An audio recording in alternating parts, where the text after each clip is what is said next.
Oh, that was so sick. Surely the ley lines will be a new region we unlock so that we can see him. What? I hate to spoil it for you guys. You want to know my Capitano prediction?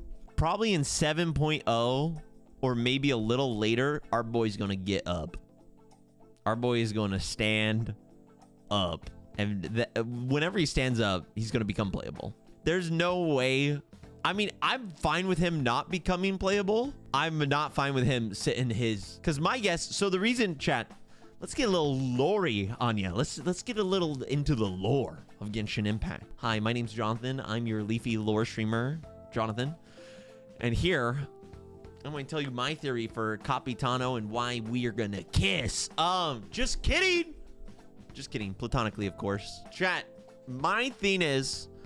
So right now, Capitano is basically, he's basically keeping the ley lines under Natlan alive, correct?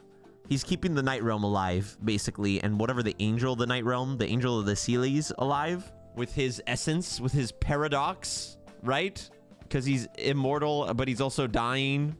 So basically, I think when, the Saritsa starts her whole crusade against the Celestia, chat, I think he's going to stand up. Because who needs the ley lines anymore? Because the ley lines are the work of the gods. The heavenly principles, right? Or something. They're the work of Celestia. They're Celestia's doing, ish. And so, when you're going to 1v1 Celestia, you don't need the ley lines no more. You can stand up. Yes, heavenly principles made the ley lines to record the memories of Tevat because of the abyssal corrosion. Yeah, so when boy goes to fight Celestia, he's just going to stand up. The real answer is, though, when Hoyo wants a big fat check, then he's going to stand up. Playable Capitano, cashing it in. How does everyone feel with how his arc turned out? I'm curious. How does everyone feel with how his arc turned out? My thing is, I'm so happy with how he turned out at the very end.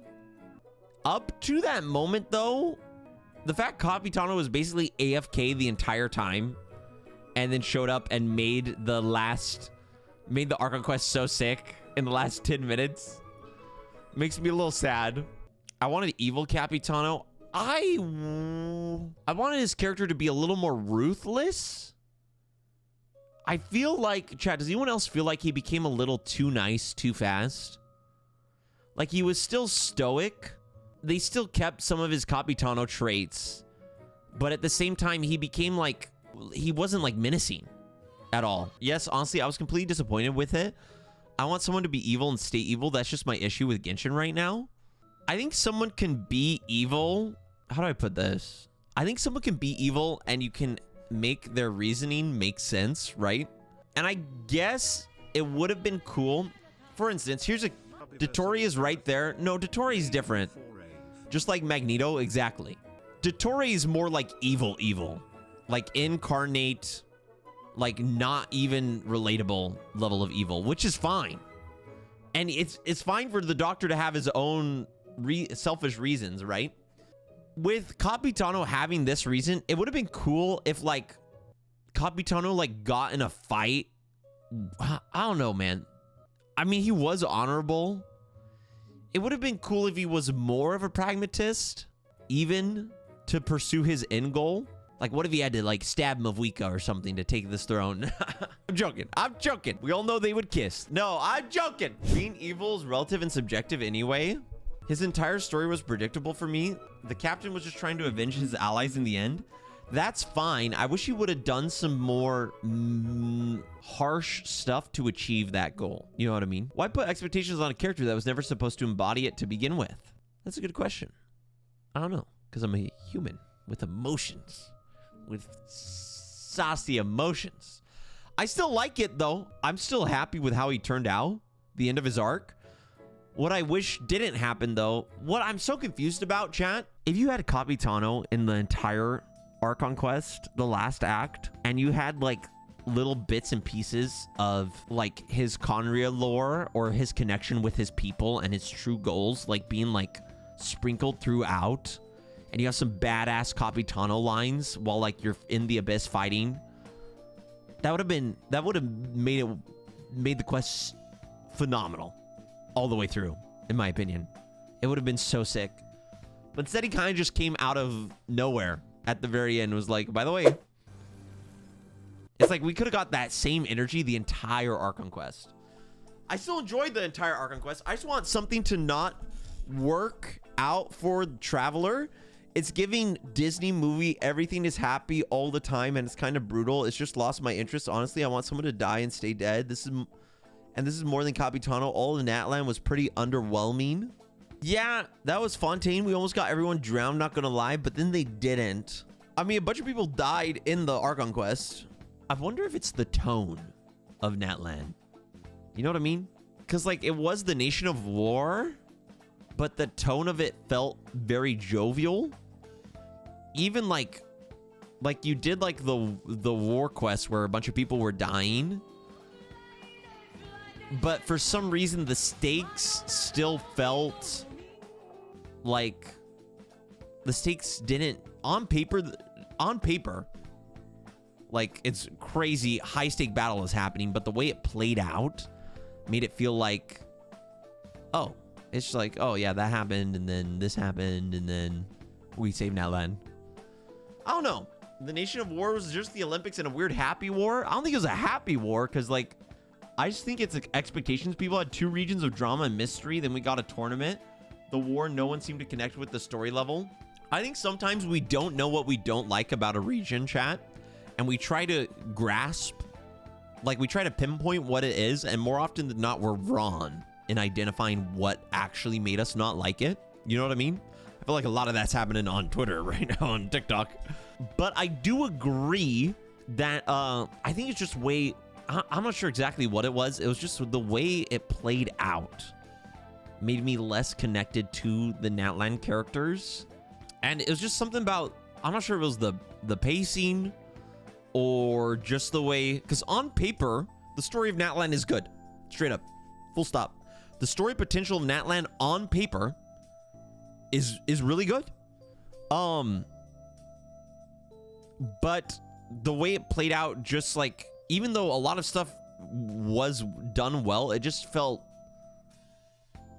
didn't hit like it should have hit. And I don't know what the magical ingredient is. It was more about Natlan, the people, not the characters. It just feels like filler, but not good filler, like Fontaine, and then just boom, lore dump. I wouldn't say it's filler. Chat, because low-key, actually, the pacing on the Natlan quests have had probably the least amount of filler in any of the recent Archon quests from a substance or from like a pacing standpoint. They should have done story quests for the characters. They did, didn't they? Maybe we were too lucky with Fontaine. Following up anything after that is so hard.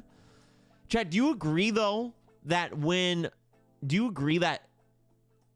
in my theory that oftentimes we misidentify what we actually don't like about this, or what actually was the cause of us being unsatisfied with certain stuff? Because I think I personally notice like myself misidentifying like what actually like was the issue. I don't know, man. I mean, that story is good, but some good parts feel too rushed and just slapstick. It might have been the way it was played out. The Archon quest was a solid 8 out of 10, but I think the war wasn't as tragic as it should be with respect to the main characters. I think one big thing that they had a huge potential to do with Natlan that they didn't, which I feel honestly might have elevated the entire thing, is like we're fighting the literal abyss. Instead of it like being like instead of us getting cool moments where we get like the mystery of like, what is the abyss doing? Why is the abyss here? Why is it attacking Natlan? What's its motivation? Why are these ley lines talking to us? Like, or any like embodiment of like a figure we can talk to, or like it never tapped into like the greater mystery. Does that make sense? And it didn't feel like, even though we were fighting the literal one of the main enemies of Genshin Impact, when you think about it, in a way we've never fought against them before, it never tapped into the big mystery of it. And it could have the entire time. It never tapped into like the big thing of like, why? or like the bit, like it didn't give you a sense of like the grand story. Its motivation is just chaos thematically. There's no organization. It's just chaos energy. I get that, but you can still tap into it or drop lore bombs, even if it's an ambiguous chaos, in a way that makes it feel like grand in scope. This isn't the Abyss Order. Well, there you go. And that's another thing. You could have touched on that, right? In the story. It's all just really written in words, and who likes to read words? Other than a few NPCs disappearing, it really doesn't feel like the nation went through anything. I found that helped a lot, but some of my issues into words. Natlan, on the other hand, was a nothing burger. Even compared to Inazuma, the characters never had genuine conflict with each other. Every conflict was solved with a conversation. Everyone essentially got along. Everything felt contrived because we were told everything rather than being shown anything. The complexity in the characters and plotting was dumbed down for an audience with the literacy level of a child. Jeez, bro. Yo, chill, man. For the Nation of War, none of the characters, especially the Archon, had any passion or fire in their personalities. For a set of Archon quests about war, we spent more time vacationing and partying than actually seriously dealing with the impacts of war beyond death. Being sad. I mean, we did experience a lot of death, though. I think, Inazuma thematically, did you feel the weight of war more than you did in the Natlan Archon quest? I don't know. I don't know. And there's a lot of recency bias against Natlan. Fun fact. Yes, kind of. Chat, you say that now, but low-key, if Inazuma released after Natlan, people might... There's a realistic chance people would dog on it. Like Natlan. The pacing in Inazuma's Archon quest was dookie. It was actually atrocious. Inazuma had great moments. But the thing is, in my opinion, they're about the same. That's fair. The thing is... I wonder how much of it has to do with like the characters themselves. Inazuma was the only time I was scared of the Archon, and I loved that. Yeah, I wonder how different we would feel, chat, if we got just a little more invested in the characters themselves with the same exact story. I think we would have different opinions. Because, like, for instance, I know from the Archon quest... I know nothing about Kanish, except that he's like kind of like a bounty hunter taskmaster guy. What I really liked the part of Fontaine and what lacked in Natlan was the quest where we got to know Navia. At first I felt it was redundant, but then I realized that it made me connect with her and the characters involved, and that is what is needed because she had a reason to help us. Yes, Ali, I completely agree. And low-key, when people say they don't like filler, I think people don't understand, like, because I think we had a lot of quote-unquote what people would deem as filler in Fontaine, but it resulted in us being a lot more connected with the characters. And so low-key, the filler is actually not filler. But people will say that the filler is why it's bad, but in reality, it's like, anyway, who knows? I think it's all right. I wonder if Natlan released after Inazuma, how people's opinions on it would be. I think people would have loved it. Head over heels. What's your guys' thoughts?